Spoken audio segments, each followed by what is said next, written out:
The first scream came from beneath the concrete floor at exactly 12:14 a.m., sharp enough to cut through the silence of the abandoned county records office. Daniel froze mid-step in the dim archive room, his flashlight trembling in his hand as dust drifted down from the ceiling tiles like falling ash. The sound didn't fade, it sank, dragging itself through the foundation as if something alive was trapped below the building. He told himself it was impossible, just old pipes or settling concrete in a structure already marked for demolition. The county had hired him to catalog remaining records before the building was torn down. A simple overnight assignment no one else wanted. But the stories from local workers about voices under the basement suddenly felt less like superstition and more like warnings. Rain hammered the windows in uneven rhythms, and the fluorescent lights flickered in sickly pulses that made the rows of file cabinets look like moving shadows. Daniel pushed his cart deeper into the archive, each wheel squeaking like it was protesting his presence. Beneath it all, faint knocking began again under the floor, slow, deliberate, and intentional. The building itself sat beside an abandoned courthouse that had not seen a trial in decades. Locals avoided it after dark, whispering about disappearances in the 70s that were never explained. Daniel had laughed at those stories earlier that night, but the laughter no longer felt like his own memory. A sudden flicker plunged the room into darkness for 3 seconds, long enough for something to change. When the lights returned, Daniel saw movement near the far end of the aisle between cabinets. A pale shape slipped behind the shelves, too smooth and silent to be human, yet too deliberate to be anything else. He moved cautiously, flashlight cutting through floating dust, until he reached the spot where it disappeared. One drawer was open that had been shut moments earlier, spilling yellowed employee files across the floor. Every file belonged to staff who had vanished or been declared dead between 1971 and 1978. His breath tightened as he noticed something worse. Names had been erased with thick black ink, leaving only numbers behind as identifiers. At the bottom of one file, a handwritten warning repeated itself in shaky handwriting. Do not reopen the lower archive. Daniel searched the official blueprints in the clerk's office upstairs, expecting to confirm what he already suspected. The building had only one basement level on record, yet he had already discovered signs of something deeper. Behind the boiler room, a staircase existed that was not on any map, any document, or any inspection report. The knocking grew louder as he followed the sound back downstairs, each step heavier than the last. The air shifted from stale paper smell to damp earth, like the building itself had roots buried in soil. Something was waiting beneath it, patient and aware. A chained door blocked the hidden stairwell, but the lock had been broken recently. Rust flakes scattered across the floor, mixed with footprints leading downward into darkness. From below came a whisper that wasn't quite language but carried unmistakable intent. Find our names before they bury you too.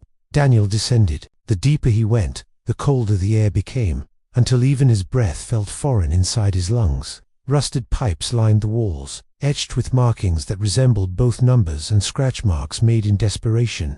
At the bottom waited a steel door labeled Lower Archive, slightly ajar, as if someone had just stepped through it. Beyond it lay a chamber far larger than the building above. Rows of support pillars vanished into darkness, while broken furniture and dirt-stained records littered the ground. But in the center were graves, hundreds of shallow pits carved directly into the foundation. Each grave was marked with a numbered stake. No names, no identities, only cold classification.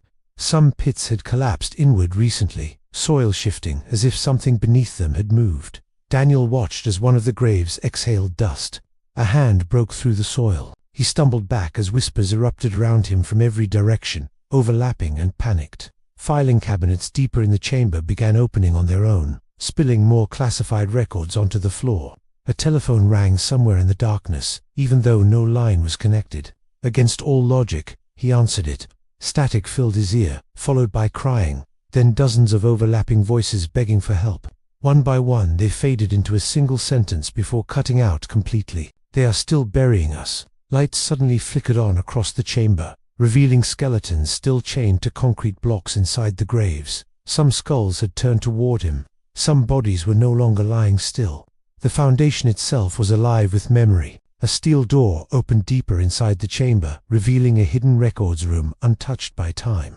Inside, shelves stretched endlessly, filled with classified files, all perfectly preserved. At its center sat a tape recorder already running. A voice played through it, identifying itself as a county commissioner from the 70s. It spoke calmly about illegal executions, hidden transfers, and burial authorization beneath county property. Then came a scream, followed by the sound of soil being packed tightly over something still alive. Daniel realized the truth was not hidden in the records. The records were the cover-up. Files revealed prisoners transferred illegally into underground containment. Payments confirmed officials, judges, and law enforcement were involved. One phrase repeated across documents: subterranean disposal authorized. Then the tape shifted again. A deputy sheriff confessed to sealing prisoners underground during renovation work in 1974. He admitted some were still alive when concrete was poured over them. Gunshots ended the recording abruptly. The room grew colder. A new cabinet stood untouched, labeled differently than the rest. It read, "Future Transfer Records." It opened by itself. Inside was a file with Daniel's name. Documents inside described his arrival at the building, his movements, even thoughts he had not spoken aloud. Photographs showed him entering the office, descending the stairs, standing above the graves. The final page confirmed authorization for transfer beneath the lower archive. Outside the room, the entire chamber began collapsing. Concrete cracked overhead, while graves split open, releasing bone and mud into rising floods of darkness. The building above had begun demolition. Daniel ran. The stairwell was gone, buried beneath falling debris. Skeleton hands rose from collapsing graves, grasping at him as voices begged not to be abandoned again. He broke free and found a narrow tunnel behind a broken pillar lined with rusted transport tracks. He followed it. Coffins marked with prison numbers lined both sides of the passage. Whispering voices grew louder, no longer behind him but surrounding him completely. At the end of the tunnel stood a steel door opening into daylight. Freedom. But a hand grabbed his ankle.